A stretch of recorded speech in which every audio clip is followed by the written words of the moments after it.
Bonjour et bienvenue sur le quiz de la semaine.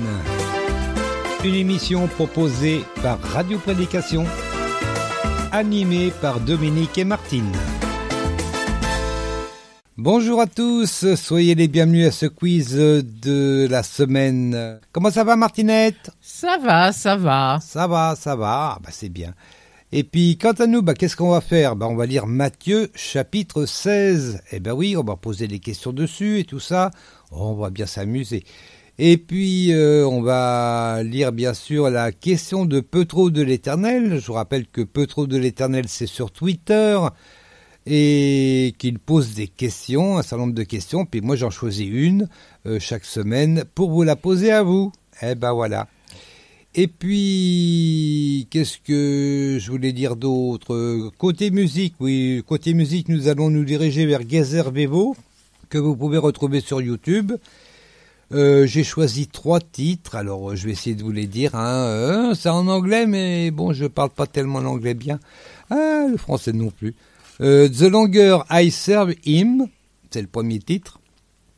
Ensuite, on connaît pas les chanteurs, ils mettent pas les chanteurs. À part pour le deuxième, où il y a Jessie Dixon qui nous chantera I Lost It All to Find Everything. Bon, je sais, c'est pas évident. Et le troisième titre, c'est I Threw Me, simplement, I Threw Me. Bon, on verra bien, c'est enregistré en live, à l'église du Bon Secours, à Greenville, aux États-Unis. Voilà. En attendant, on va voir la question donc de Petro de l'Éternel. Alors, qu'est-ce qu'il nous a posé comme question ? Qui sont les 2 disciples rencontrés près de la mer de Galilée et que Jésus a appelés à le suivre ? Alors, c'est par couple, Est-ce que c'est André et Pierre, Jean et Jacques, André et Jean ou Philippe et Barthélemy ? Voilà. Alors, c'est la question de Petro de l'Éternel pour cette semaine. Pour aujourd'hui, voilà. Et puis, on verra la tendance des tweetos vers le milieu de l'émission et la réponse, bien sûr, à la fin de l'émission. J'espère que Martinette aura trouvé la réponse. Oui. Attends. Et puis, tout de suite, donc, on va écouter donc le chapitre 16, première partie de Matthieu. C'est parti. Matthieu chapitre 16 dans la Bible du Semeur. Quelques pharisiens et sadducéens abordèrent Jésus pour lui tendre un piège. Ils lui demandèrent de leur montrer un signe miraculeux venant du ciel.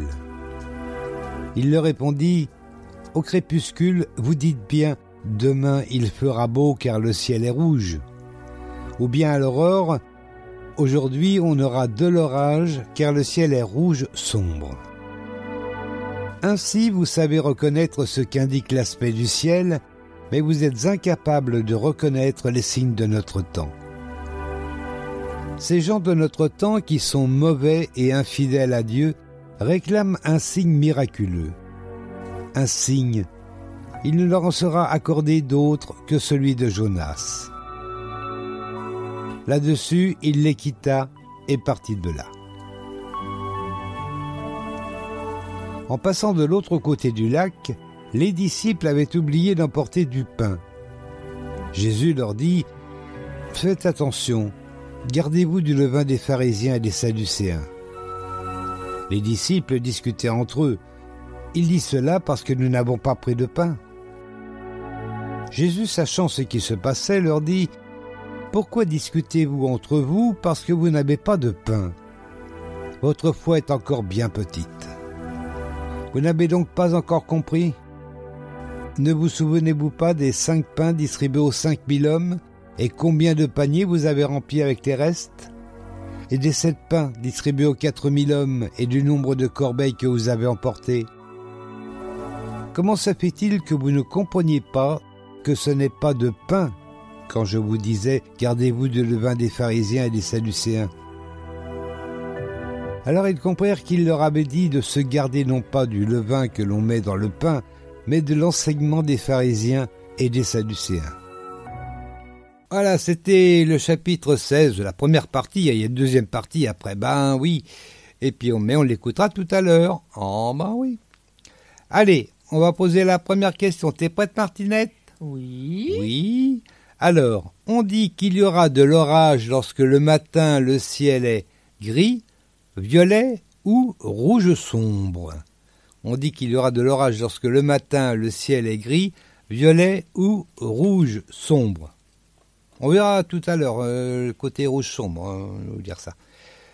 Allez, tout de suite, ça va être les tic-tac. Hein.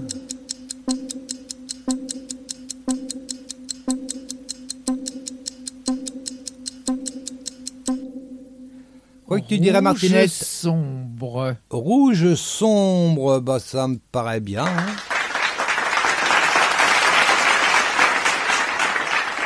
Attendez, je vais déjà lire, hein, c'est au verset 3.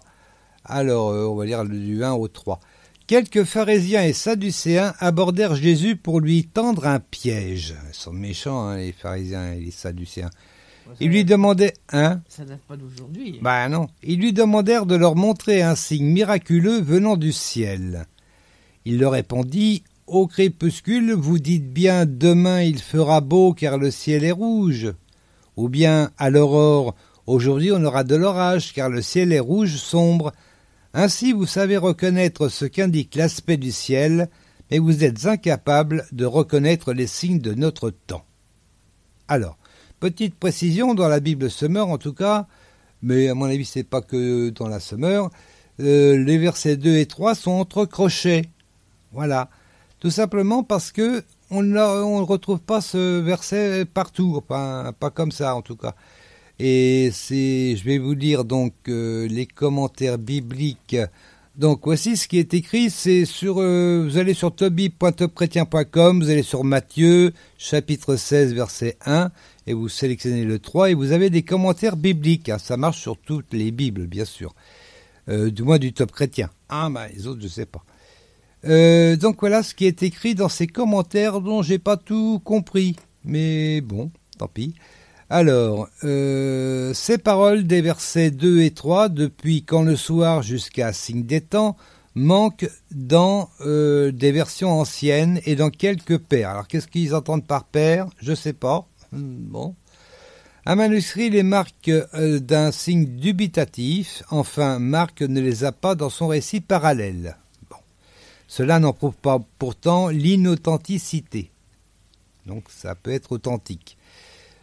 Tischendorf les admet dans son texte, mais entre des crochets. Voilà, c'est un petit peu comme dans la Summer donc. On trouve dans Luc une pensée semblable exprimée par des images un peu différentes. Il y a du reste dans notre passage diverses variantes, ainsi le mot hypocrite du verset 3 est omis par plusieurs critiques. Et notamment dans la Summer, ça n'y est pas. Voilà. Par contre, ça y est, je crois, dans la Louis II et dans d'autres. Hein. On va faire un petit tour juste après.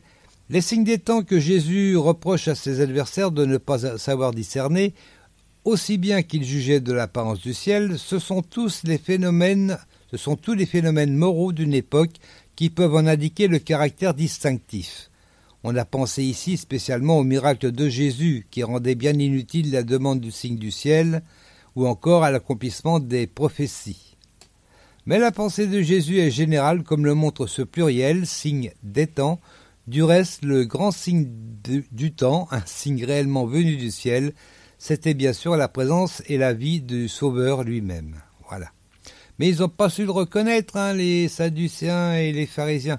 Ils reconnaissent pas grand-chose, hein, eux. Oh, je dis ça, je veux pas dire du mal, hein. Voilà, et puis donc, oui, on va jeter un petit coup d'œil dans les différentes versions. Donc dans la seconde, effectivement, il y a marqué « hypocrite ». Vous savez discerner l'aspect du ciel et vous ne pouvez pas discerner les signes des temps. Voilà. Une petite exception dans la Bible Martin où on parle de saison au lieu de temps. Je vais vous le lire. Et le matin, vous dites, il y aura aujourd'hui de l'orage, car le ciel est rouge et sombre. Et encore une petite nuance, là, sur la Summer, c'est rouge sombre. Là, c'est rouge et sombre. C'est pas tout à fait pareil.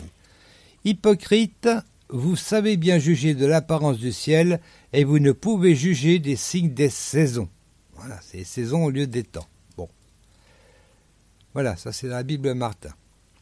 Sinon, toutes les autres, c'est à peu près pareil.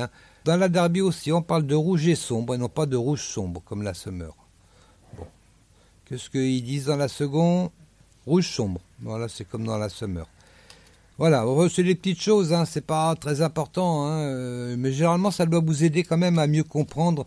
Je vous conseille toujours de lire dans d'autres traductions les mêmes versets et ça vous permettra peut-être de mieux comprendre ou de voir sous un angle un peu différent ce qui est écrit dans la Bible. Voilà, c'est une petite... bon, voilà. Où on en est, Martinette? À la deuxième question, je crois. Bah oui. Ouais. Alors, qu'est-ce qu'avaient oublié les apôtres? Les poissons, les pains ou les corbeilles? Qu'est-ce qu'avaient oublié les apôtres? Ils n'ont pas de tête, hein, ils sont comme moi. Les poissons, Ils sont comme toi, t'as qu'un neurone. les poissons, les pains ou les corbeilles? Allez, un tic-tac.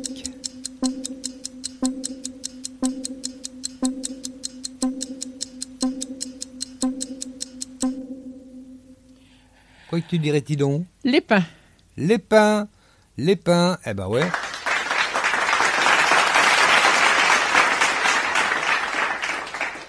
Et c'est vrai qu'ils auraient pu oublier les poissons, mais bon, en même temps, ils sont pêcheurs, ils auraient pu pêcher des poissons aussi. Remarque, je dis ça. Ah oui. Hein. Bon, j'ai rien dit. Hein. Voilà, on va dire ça. C'est au verset 5. Alors, là, il termine sur ce qu'il venait de dire. Hein. Ces gens de notre temps qui sont mauvais et infidèles à Dieu réclament un signe miraculeux. Un signe, il ne leur en sera pas accordé d'autre que celui de Jonas. Alors ça, c'est un verset notamment qu'on retrouve également dans Matthieu, mais verset 12. Alors, est-ce que je vais le retrouver? Oui, Matthieu 12. Alors, on le retrouve au verset 37. Alors, les pharisiens, c'est à peu près la même chose que ce qu'on vient de lire. Hein. Quelques spécialistes de la loi et des pharisiens interviennent en disant « Maître, nous voudrions te voir faire un signe miraculeux. » Il leur répondit « Ces gens de notre temps qui sont mauvais et infidèles à Dieu réclament un signe miraculeux.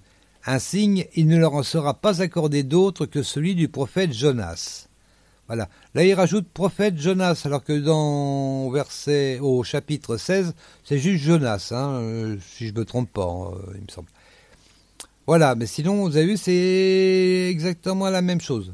À part qu'on ne parle pas de l'orage, du ciel rouge, etc. Et puis, on continue. Là-dessus, il les quitta et partit de là. En passant de l'autre côté du lac, les disciples avaient oublié d'emporter du pain. Oh, les bêtas, franchement. Ils n'ont pas de tête. Hein? Ils n'ont vraiment pas de tête. Oh, non, ils n'ont pas de tête, hein, les apôtres, quand même.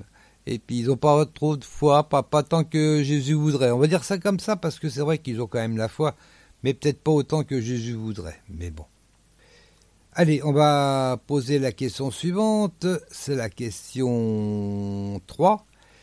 Il avait fallu 7 pains pour 5000 hommes, 4000 hommes ou 3000 hommes. Il avait fallu 7 pains pour 5000 hommes, 4000 hommes ou 3000 hommes. Ah, c'est une bonne question. Allez, tic-tac.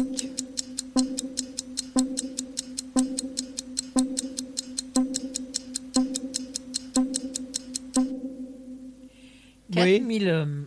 4000 hommes, exactement. Et oui, la première multiplication des pains, c'était avec 5000 hommes, et Jésus n'avait que 5 pains. Eh oui, et 2 poissons. Et 2 poissons. Exactement. La deuxième fois, c'était 5 pains et 5 poissons. Non, la deuxième fois, c'était 7 pains et 5 poissons. Non, on ne sait pas combien il y avait de poissons. C'est 7 pains et quelques poissons. Et là, c'était pour 4000 hommes. Donc, il a fallu plus de pain pour 4000 hommes que de pain pour 5000 hommes. Ah attendez, c'est Jésus. Hein. Attendez. Non, là, c'était donc 7 pains et quelques poissons. On ne sait pas combien. C'était pour 4000 hommes.